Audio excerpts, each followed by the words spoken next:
$600, 3 engineers, one booth at a Denny's diner. 33 years later, the most valuable company on Earth, worth $4.5 trillion. This is the story of NVIDIA. In 1993, Jensen Huang, Chris Malachowski, and Curtis Priam met at a Denny's restaurant on Berryessa Road in San Jose. Huang was 30.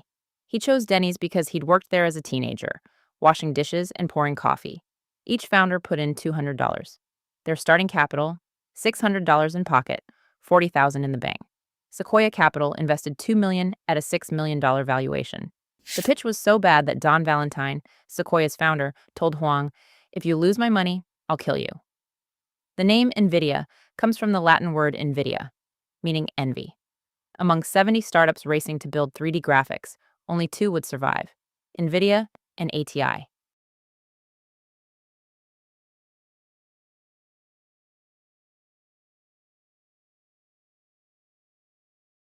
NVIDIA's first chip, the NV1, launched in 1995. It was ambitious: 2D, 3D graphics, sound, and Sega Saturn controller ports, all on one chip. But it used quadratic texturing instead of the triangle-based standard. When Microsoft released DirectX, NV1 was instantly obsolete. Just 100,000 units shipped. The company lost $6.4 million. By late 96, NVIDIA was dying. $3 million in the bank, staff cut from 100 to 30 people. Jensen later said, "We could finish the project and die, or not finish and die right now." Then came the Riva 128 in August 97, a complete pivot to Direct 3D and OpenGL standards. The team spent a third of their remaining cash on unproven emulation software to design the chip in 9 months instead of 2 years. When it shipped, NVIDIA had exactly 1 month of payroll left. It sold 1 million units in 4 months. The company was saved.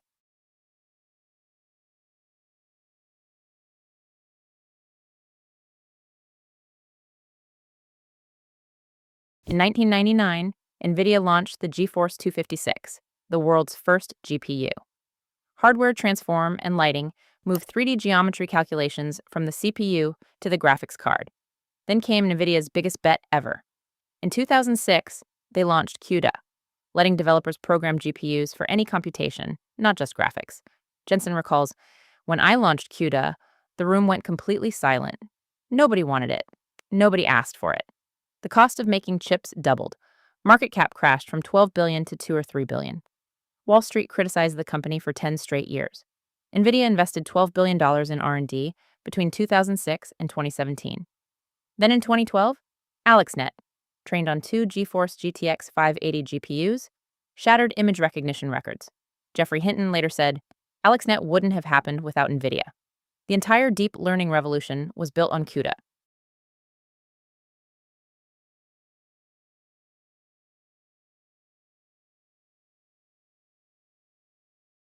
NVIDIA's business spans 5 segments.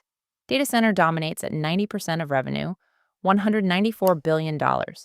Gaming brings in $16 billion. Professional visualization and automotive make up the rest. In 2020, NVIDIA acquired Mellanox for $6.9 billion, gaining the networking technology critical for connecting GPU clusters. The biggest deal that didn't happen. In September 2020, NVIDIA announced a $40 billion acquisition of ARM Holdings. Regulators in the US, UK, EU, and China blocked it. Qualcomm, Google, and Microsoft opposed it. Jensen's response? "We did everything we could, but the headwinds were too strong." NVIDIA paid $1.25 billion in breakup fees. NVIDIA went public on January 22, 1999. The IPO price? $12 per share. Initial market cap? $563 million. After 6 stock splits, totaling 480 to 1, $10,000 invested at IPO would be worth $71 million today. The market cap milestones tell the acceleration story. 24 years to reach $1 trillion, then 180 days to $2 trillion, while Apple and Microsoft took over 500 days, 3 more months to $3 trillion. And by June 2024, NVIDIA became the most valuable company on Earth. Revenue exploded from $27 billion in fiscal 23 to $216 billion in fiscal 26. Net income hit $120 billion. The gross margin sits at 71%. NVIDIA's role in the AI revolution traces back to one decision, the CUDA Bet in 2006. A decade later, it made them a monopolist. When ChatGPT launched in November 2022, NVIDIA's market cap was $359 billion. Within 3 years, revenue grew eightfold, from 27 to 216 billion. Market cap surged to $4.5 trillion.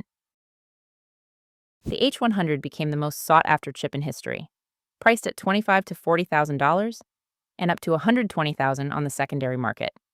NVIDIA sold 500,000 H100s in a single quarter. Wait times stretched to a full year. OpenAI trains GPT-4 on 10 to 25,000 NVIDIA GPUs. Meta runs Llama on 48,000 H100s. Elon Musk built a cluster of 100,000 H100s. Every major AI model in the world runs on NVIDIA hardware. Jensen Huang was born in Taiwan in 1963. At age 10, his parents sent him to live with an uncle in Washington state. The uncle mistakenly enrolled him at Oneida Baptist Institute in Kentucky, a reform school for troubled teenagers. His roommate was a 17-year-old covered in knife scars. Jensen cleaned toilets, endured bullying, and at 15, placed third in the U.S. Open Table Tennis Championship. He earned his bachelor's at Oregon State University, where he met his wife Lori, his lab partner. His pickup line, "Want to see my homework?" Then a master's at Stanford. Fun fact, Lisa Su, the CEO of AMD, is Jensen's cousin. His management style is radical, 50 to 60 direct reports instead of the usual 10. No one-on-one meetings. And in 2008, he cut his own salary to $1. His signature leather jackets by Tom Ford cost $5,000 to $10,000. When NVIDIA stock hit $100, Jensen got the company logo tattooed on his shoulder and cried while getting it.